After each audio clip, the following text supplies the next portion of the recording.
Assalamualaikum warahmatullahi wabarakatuh. Pada hari ini saya akan menyampaikan materi cerita imajinasi. Cerita imajinasi adalah cerita khayalan. Manfaat dari cerita imajinasi adalah melatih kreativitas, mengasah kreativitas. Jika kreativitas itu diasah secara terus-menerus akan menghasilkan karya yang menarik. Dalam cerita imajinasi terdapat ciri-ciri umum cerita imajinasi. Yang pertama, ada keajaiban, keanehan, kemisteriusan. Yang kedua, bersifat khayalan. Yang nomor tiga, tokohnya unik. Yang nomor empat, menggunakan latar lintas ruang dan waktu. Ada keajaiban. Yang dimaksudkan di sini adalah mengungkapkan hal-hal supranatural, tentunya yang tidak ada dalam kehidupan sehari-hari. Yang kedua, bersifat khayal atau fiksi, tentunya tidak ada kejadian nyata. Yang nomor tiga, tokohnya unik, mungkin ada yang bulat, ada yang kotak, tentunya tidak ada kehidupan dalam sehari-hari atau di dunia nyata. Yang terakhir yaitu menggunakan lintas ruang dan waktu. Itu bisa terjadi di dunia nyata dan mungkin bisa juga tidak terjadi di dunia nyata. Selanjutnya yaitu dalam cerita tentunya membahas tentang unsur-unsur intrinsik. Unsur intrinsik itu ada tema, penokohan, sudut pandang, konflik, amanat, dan lain sebagainya. Nah, dalam unsur intrinsik bisa disingkat menjadi tempe, andala, aman kok. Tempe itu dari kata tema dan penokohan. Andala yaitu dari sudut pandang dan latar. Aman kok yaitu dari amanah dan konflik. Nah, disitulah mungkin anak-anak sudah banyak yang paham mengenai unsur-unsur intrinsik dalam cerita. Untuk selanjutnya yaitu mengenai struktur cerita imajinasi. Struktur cerita imajinasi itu ada tiga. Yang pertama adalah orientasi, yang kedua komplikasi, yang ketiga resolusi. Dari ketiga tersebut yaitu bisa memahami dan mengetahui cerita dari awal sampai akhir. Orientasi, apa yang ada di dalam orientasi? Yang pertama yaitu pengenalan tokoh, watak tokoh, latar, alur, juga awal dari konflik.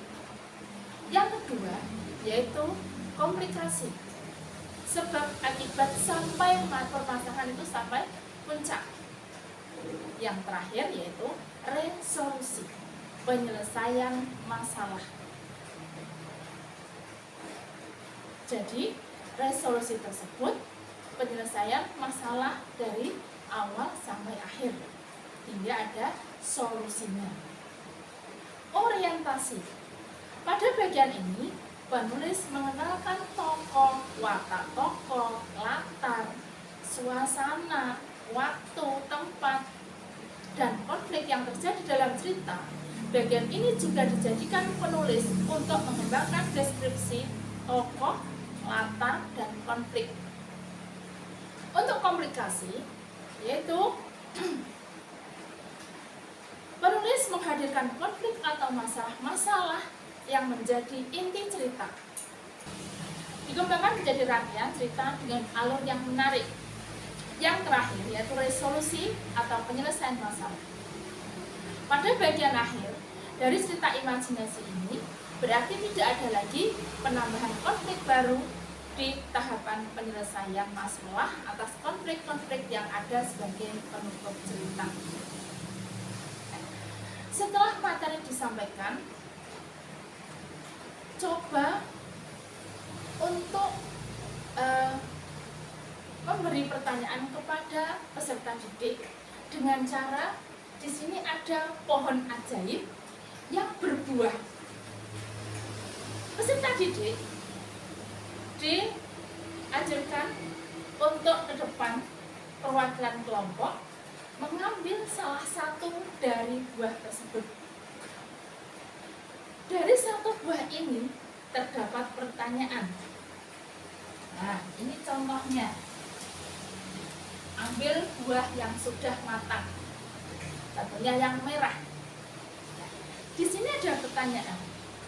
Ciri-ciri cerita imajinasi. Dari perwakilan kelompok tersebut, anak bisa menjawab dengan lisan secara langsung. Perwakilan kelompok siapa yang ditentukan, yang dipilih. Di sini dari 9 pertanyaan, ya. Dari 9 pertanyaan nanti kelompok lain bisa memberi perwakilan, memberikan kesempatan kepada teman-temannya siapa yang bisa dipercaya. Nah, setelah ini selesai dan sudah menemukan jawabannya, jika belum menemukan jawabannya berarti kurang bisa memahami. Jika sudah memahami semuanya, maka dilanjutkan untuk bekerja secara kelompok dari menelaah cerita yang sudah diberikan, mencari struktur yaitu orientasi, komunikasi, dan resolusi. Jika kerja kelompok sudah mulai, salah satu kelompok maju mengambil satu amplop di sini, yaitu menentukan. Di sini ada nama kelompok, dan urutan ketika presentasi.